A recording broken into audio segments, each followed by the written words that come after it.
Ecclesia Adulam nace en los peores momentos de la humanidad, inmersos en la desolación sanitaria. Ahora está aquí para edificar tu espíritu. Junto a vosotros, el pastor y maestro David Parra. De pasos ni palabras exactas, tener en cuenta que Dios conoce precisamente esta mañana o ayer por la mañana, mientras oraba, estaba leyendo los salmos y Salmo 103, que vamos a leerlo ahora si queréis buscarlo. Y ahí dice bien claro el salmista David, dice: te doy gracias, Padre, porque tú sabes de qué estamos hechos, de que somos pasajeros, de que somos polvo. Nada más. ¿Qué quiere decir eso? Quiere decir que Dios no busca la perfección de nuestras palabras. Dios ve nuestra actitud de nuestro corazón y la intención de nuestro corazón y nuestro amor. Acordarse que todo lo que proviene de Dios y todo lo que hacemos por la gente, el buscar de Dios, el buscar la manifestación de los dones del Espíritu, en nuestra relación con Dios, el ministrar a los demás, todo tiene que fluir de una actitud de amor, no de el querer yo llamar la atención o que la gente me vea que yo me muevo en la manifestación del Espíritu, que yo oro con palabras perfectas y bonitas y profesionales. Pero lo que sí importa es que oremos con fe, sabiendo lo que estamos orando. Es por eso que es importante que conozcamos la Biblia, conozcamos lo que Dios ha prometido, conozcamos lo que ya es nuestro, y conozcamos los conceptos de la oración y lo que Cristo Jesús ha hecho por nosotros en la cruz del Calvario, para orar sabiamente. La Biblia dice en los profetas menores: mi pueblo perece por falta de conocimiento. También dice la Biblia: oréis y pedís porque, y de hecho solamente hay dos razones por la cual no recibimos de Dios o por la cual no recibimos respuesta. Una de ellas es porque no pedimos, simplemente no pedimos. La gente a veces tiene, y aunque os parezca un poco ridículo, muchas veces como personas, los creyentes, tenemos un cierto recelo, un cierto temor a pedirle a Dios, porque creemos que nuestra petición o nuestra necesidad no es lo suficientemente importante para Dios, o no queremos molestarle con nuestra petición, no queremos molestarlo, creemos que no es importante, entonces no pedimos, y si no pides no recibes. Por ejemplo, una vez un hermano hace tiempo me dijo: hay un versículo en la Biblia que dice: porque antes de que nosotros abramos nuestra boca y pidamos, Dios ya sabe de qué tenemos necesidad. Entonces este hermano no pedía nada nunca. Y una vez le pregunté: ¿por qué? ¿Qué pasa tal? Me dice: porque si Dios ya sabe de qué tengo necesidad, no tengo por qué pedirle. Si Él quiere, me bendice; si no quiere, no, me aguanto. Sí. Y esa no es la actitud. La actitud es igual. Dios es nuestro Padre, como vimos en el Salmo 23. Jehová es mi pastor, nada me faltará. Él es nuestro Padre, nuestro pastor. Él sabe, igual que un padre terrenal sabe lo que sus hijos necesitan.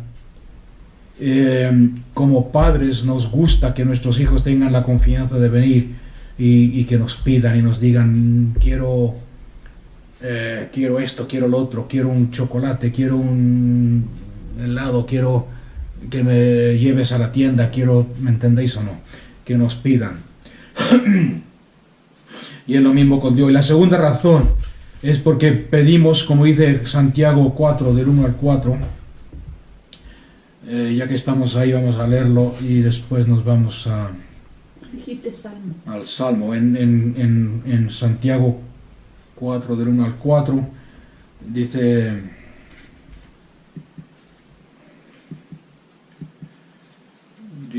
la palabra de Dios: ¿de dónde surgen guerras y de dónde contiendas entre vosotros? ¿Os acordáis que la semana pasada hablamos de esto? Que le echamos la culpa a Dios de todo porque hemos mal enseñado o mal interpretado la soberanía de Dios. Aquí el apóstol Santiago lo explica bien claro.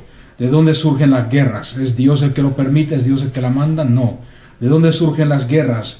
¿Y de dónde salen las contiendas entre vosotros? No es de allí, de vuestras pasiones, de vuestras envidias, las cuales combaten en vuestros miembros. Codiciáis y no tenéis, asesináis a la gente, ardéis de envidia y no sois capaces de alcanzar ni de recibir nada. Luchéis y hacéis guerras y no tenéis lo que deseáis. ¿Por qué? Porque no pedís. Versículo 3, pedís y no recibís, porque pedís mal. Entonces, cuando no sabemos lo que pedir, cuando pedimos mal, cuando pedimos para derrochar, acordarse que todo tiene que fluir del amor de Dios, cuando entonces no podemos recibir. Ok, vamos rápidamente a leer el Salmo, perdón, el Salmo 103.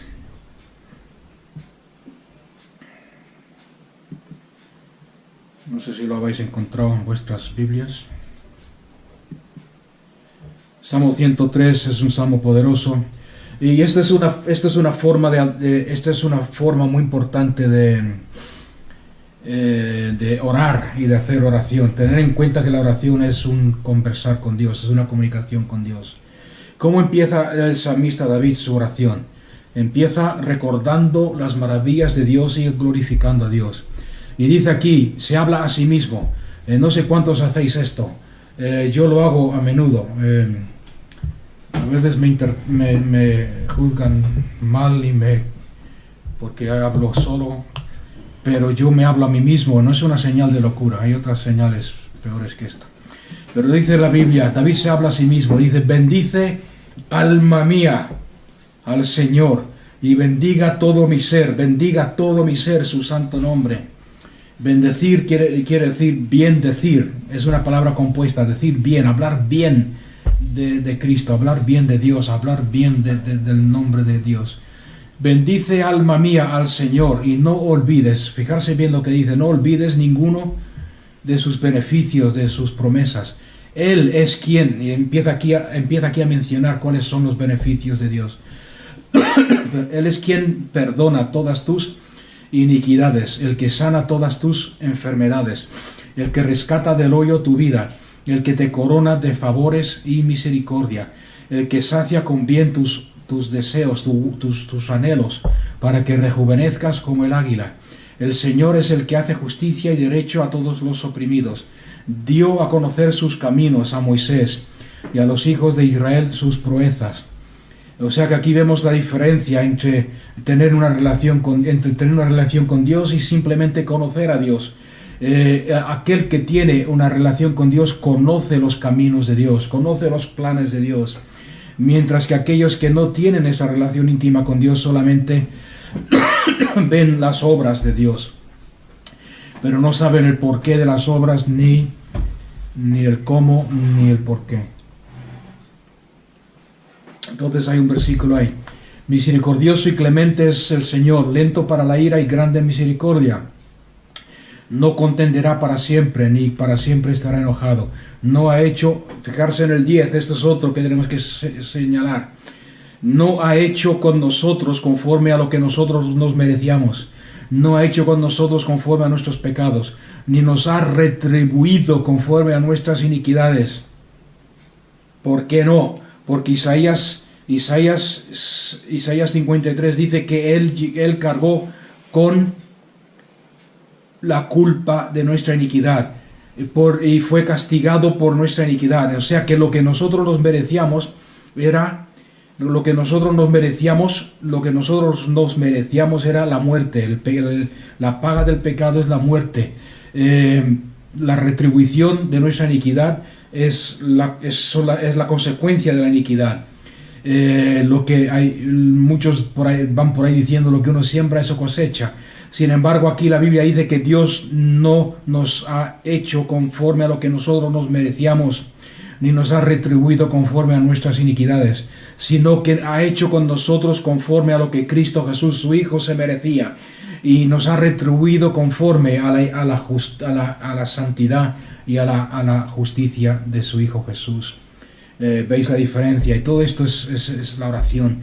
Porque como la altura de los cielos sobre la tierra, engrandeció su misericordia para aquellos que le temen. Como el oriente está lejos del occidente, así hizo alejar de nosotros nuestros pecados. Como el Padre se enternece con sus hijos, así se enternece el Señor de los que le temen. La palabra temor aquí no es temor de miedo, es temor de respeto. Él es Dios, nosotros no. El respeto a su soberanía, el respeto al Dios Todopoderoso. Y aquí este es el versículo que cité al principio. Porque Dios conoce nuestra condición, se acuerda de que somos polvo.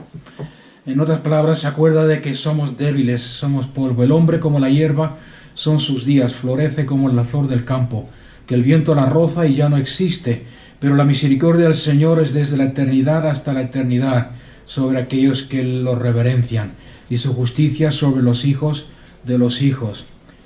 Su justicia sobre los hijos de los hijos, sobre los que observan su pacto, etcétera, etcétera. Sigue. Afirmó en los cielos su trono y su reino domina sobre todo. Bendecid al Señor vosotros sus ángeles. Este es otro versículo clave para entender cómo obran los ángeles. Lo he citado muchas veces. Y queréis saber dónde estáis aquí, Salmo 103:20. Bendecid al Señor vosotros sus ángeles, poderosos en fortaleza, que ejecutáis la palabra de Dios, obedeciendo la voz de su precepto. En otras palabras, los ángeles obedecen la palabra. Cada vez cuando tú confiesas la palabra, cuando tú hablas la palabra de Dios. Por eso este es otro ejemplo de lo importante de hablar lo mismo que dice Dios, porque los ángeles solamente responden a la palabra de Dios. Tú no puedes ir por ahí como hay algunas enseñanzas modernas que se están haciendo popular, mandando y ordenando a los ángeles. Los ángeles solamente responden a la palabra de Dios, obedecen la voz de su precepto, de la palabra, obedecen la voz de la palabra de Dios. Entonces cuando los ángeles escuchan y oyen la palabra de Dios que sale de tu boca, ellos se activan, ellos obran y confirman y responden a la palabra de Dios. Bendecid al Señor vosotros sus ejércitos, servidores suyos que hacéis su voluntad. Bendecid al Señor vosotras todas sus obras en todos los lugares de su señorío. Bendice, oh alma mía, al Señor. Y como toda oración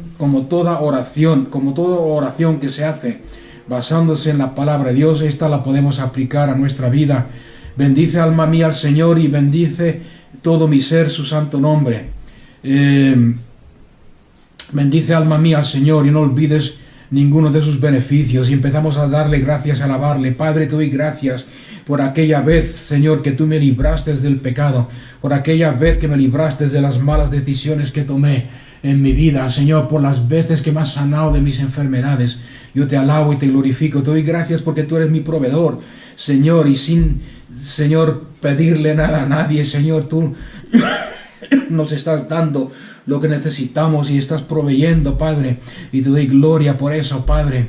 Te doy gracias, Padre, porque tú sacias, Señor, mi alma de bien, Señor, y mi fuerza se rejuvenece como las del águila.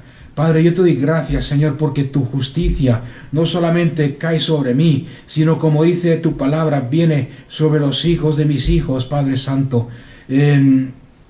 Tu justicia sobre mis hijos, los hijos de mis hijos, por toda la eternidad es tu misericordia, y tu justicia sobre los hijos de los hijos. Versículo 17. Y así podemos aplicarlo a nuestra vida y hacer orar y hablar con Dios. ¿Por qué? Vuelvo a recordarse que estamos haciendo un repaso esta noche de lo que hemos hablado. La oración no es tratar de llamar la atención de Dios. Dios está pendiente, nos anhela celosamente, está siempre con nosotros y está pendiente de nosotros. Vamos a leer en Hebreos el versículo.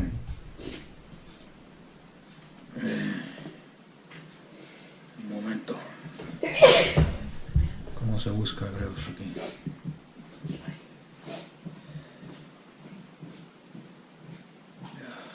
Aquí. Hebreos 4:12.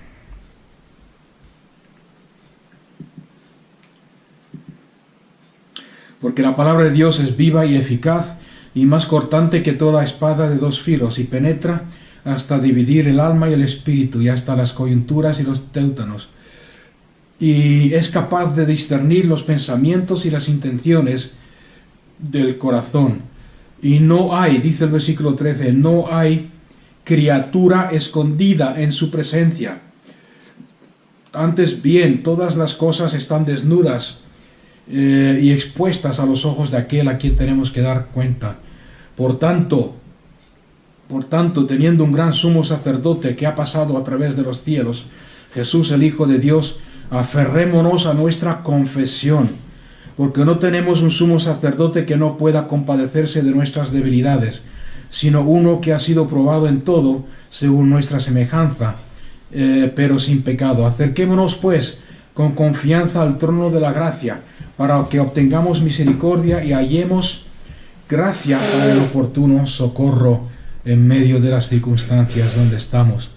O sea que la oración no es tratar de llamar la atención a Dios, de que Dios nos escuche, de rogarle, Señor, escúchame, Señor, escúchame.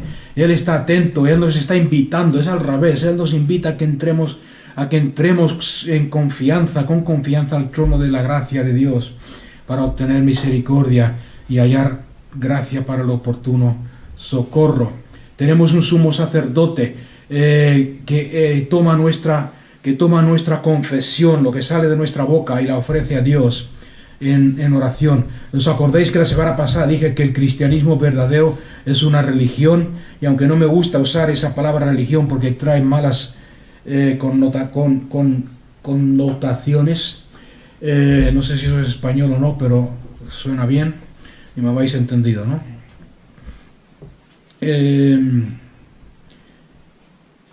El sumo sacerdote, acordarse que el sumo sacerdote en la Biblia solamente ofrecía a Dios un sacrificio puro, sin mancha, sin arruga, sin ninguna falla, sin ninguna talla. Y pasa lo mismo en el nuevo pacto. Cristo Jesús es el sumo sacerdote de nuestra confesión, pero la única confesión que el sumo sacerdote Cristo Jesús ofrece al Padre ante su presencia es la confesión que está de acuerdo con lo que dice Dios, con la palabra de Dios, la confesión de la palabra de Dios. O sea, no ofrece cualquier cosa a Dios, el Padre, sino que ofrece la confesión. La palabra griega es homología. Logía quiere decir palabra, viene de la raíz logos. Homología, palabra, homo quiere decir igual que. Entonces, homología quiere decir la misma cosa que dice el otro, decir lo mismo que dice Dios. Homología, que es nuestra confesión. Y cuando nosotros oramos a Dios lo que Dios dice, cuando nosotros oramos a Dios la palabra de Dios, entonces Jesús, nuestro sumo sacerdote, lo ofrece a Dios en oración, lo ofrece a Dios como un sacrificio de nuestros labios. La oración tampoco es el influenciar a Dios a que haga algo. ¿Por qué? Porque como hemos estudiado ya varias veces, casi todo lo que tú necesitas, y vamos a verlo hoy, casi todo lo que tú necesitas para vivir piadosamente en esta vida y obrar en esta vida de acuerdo a la voluntad de Dios, y todo lo que necesitas para vivir. Tenía un papelito aquí con el versículo apuntado y se me ha perdido. Para vivir en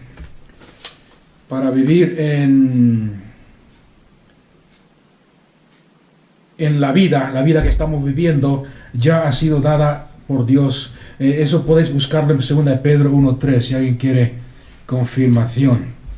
Un versículo para confirmar lo que estamos hablando en 2 de Pedro 1, versículo 3. Dice la Biblia: por cuanto todas las cosas que pertenecen a la vida y a la piedad quiere decir vivir como Dios quiere que vivamos, vivir de acuerdo a Dios. Todas las cosas que pertenecen a la vida y a la piedad nos han sido concedidas por su divino poder, mediante ¿Cómo nos han llegado estas bendiciones? ¿Cómo nos han llegado estas cosas? Por medio del conocimiento pleno de Cristo Jesús, del que nos llamó por sus gloriosas proezas, por medio de las cuales nos ha dado preciosas y grandísimas promesas, para que por esas promesas lleguemos a ser consubstanciales con la naturaleza divina, habiendo huido de la corrupción que hay en el mundo a causa de la concupiscencia. Y después nos dice una serie de cosas que tenemos que añadir a nuestra vida. Esa palabra consubstancial, quiere decir de la misma, junto con substancial, substancia. Viene de la sustancia, la misma sustancia. Por medio de las promesas que Dios nos ha dado, ya nos ha dado, promesas grandes, preciosas y grandísimas promesas, para que por medio de ellas lleguemos a compartir la misma sustancia, la misma naturaleza divina, como hijos de Dios. Amén. ¿Cómo se reciben estas promesas? Lo dice bien claro la Biblia, el versículo 3. Dice, ¿cómo se reciben? Mediante el conocimiento pleno del que nos llamó por sus gloriosas proezas. En otras palabras, si conoces a Cristo, conoces lo que has recibido. Si quieres saber lo que tienes en Cristo, estudia las promesas que tenemos en Cristo, estudia a Cristo, estudia la revelación de Cristo, la revelación paulina, que se llama así, los escritos de Pablo, donde nos dice cuál es nuestra identidad en Cristo, qué es lo que hemos recibido en Cristo, qué somos en Cristo. Y al conocer plenamente a Cristo Jesús y lo que Él ha hecho por nosotros en la cruz del Calvario, sabemos qué es lo que nos pertenece, y por medio de esas promesas podemos ser copartícipes de su naturaleza divina. Amén. O sea que no estamos tratando de influir a Dios para que haga algo en nuestras vidas, sino que mucho de lo que, o casi todo, por no decir todo, porque hay cosas que no están en la palabra, ya las tenemos. La oración, ¿qué es entonces? Resumiendo, la oración es comunicación con Dios, creyendo y recibiendo lo que Él ya nos ha dado en Cristo Jesús. Eso es la oración, comunicación con Dios, creyendo y recibiendo lo que Él ya nos ha dado en Cristo Jesús. En Efesios 1:3, que es un versículo similar al que estamos leyendo, nos dice la palabra de Dios: bendito el Dios y Padre de nuestro Señor Jesucristo, quien nos bendijo, pasado, está en pretérito, quien nos bendijo en los celestiales con toda bendición espiritual en Cristo. Ahora, este versículo hay que entenderlo. Una vez prediqué sobre esto y una persona me contestó y me dijo, sí, pero estas bendiciones son para el cielo, porque aquí dice quien nos bendijo en los celestiales. Creo que otras versiones lo dicen un poco diferente.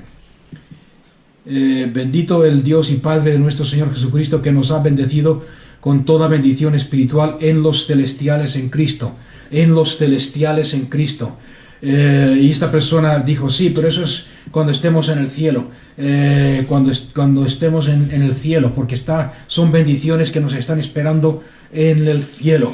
En primer lugar, cuando la Biblia habla de celestiales, no está hablando del cielo como un lugar, sino que está hablando de un ambiente. Celestiales son los celestiales, está en plural, y está hablando del primer cielo, segundo cielo, tercer cielo. Las bendiciones están en Cristo Jesús, en el tercer cielo, que es donde mora Cristo. Nosotros vivimos junto con los demonios y Satanás en el primer cielo. Y las bendiciones están en Cristo. No sé si me estáis entendiendo. Las bendiciones ya las hemos recibido, pero están en Cristo. Están en Cristo. Cristo está sentado a la diestra de Dios el Padre en el tercer cielo. Nosotros, con nuestra declaración, con nuestra comunicación con Dios, con nuestra declaración de la palabra, con nuestra confesión de la palabra, con nuestra oración, tenemos que tomar esas bendiciones que están en Cristo y hacerlas realidad aquí en la tierra. El problema es que tienen que pasar por el primer cielo. ¿Y quién está en el primer cielo? Satanás, los demonios, principados, potestades. ¿Alguien aquí cree que al de Satanás y a los demonios le interesa que nosotros recibamos esas bendiciones? No. Por eso tenemos esa lucha. Pablo le dice a Timoteo, pelea la buena batalla de la fe. haciéndote, afirmándote en las profecías que fueron habladas sobre ti. En otras palabras, ¿qué le está diciendo Pablo a Timoteo? Toma las promesas que han sido habladas y declaradas sobre tu vida. Toma las profecías que han sido habladas y declaradas sobre tu vida y pelea la buena batalla de la fe. ¿Por qué? Porque tenemos que hacer la realidad. Los discípulos dijeron a Jesús, enséñanos a orar. Y Jesús les dice, hágase tu voluntad, aquí en la tierra como en el cielo. Entonces la oración es comunicación con Dios, es hablar con Dios que está en el tercer cielo. Está en el tercer cielo. Declarar lo que es nuestro, conocer a Cristo, conocer lo que ya tenemos en Cristo y confesarlo y declararlo aquí en la tierra y hacerlo realidad.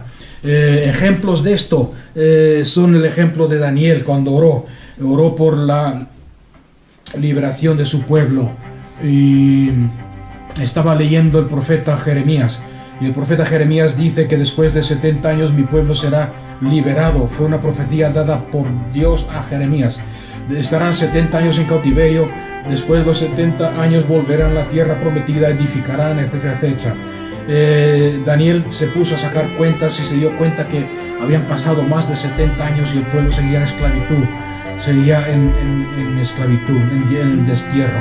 Entonces empezó a interceder, empezó a luchar, y el ángel bajó del cielo y dijo: Daniel, siervo amado, desde el día que tomaste la decisión de orar por tu pueblo, tus oraciones fueron oídas, pero había alguien que estaba deteniendo la respuesta, el príncipe de Persia, que es un sinónimo de Satanás, y yo tuve que ir a luchar con él para que no impidiera la respuesta a tu oración.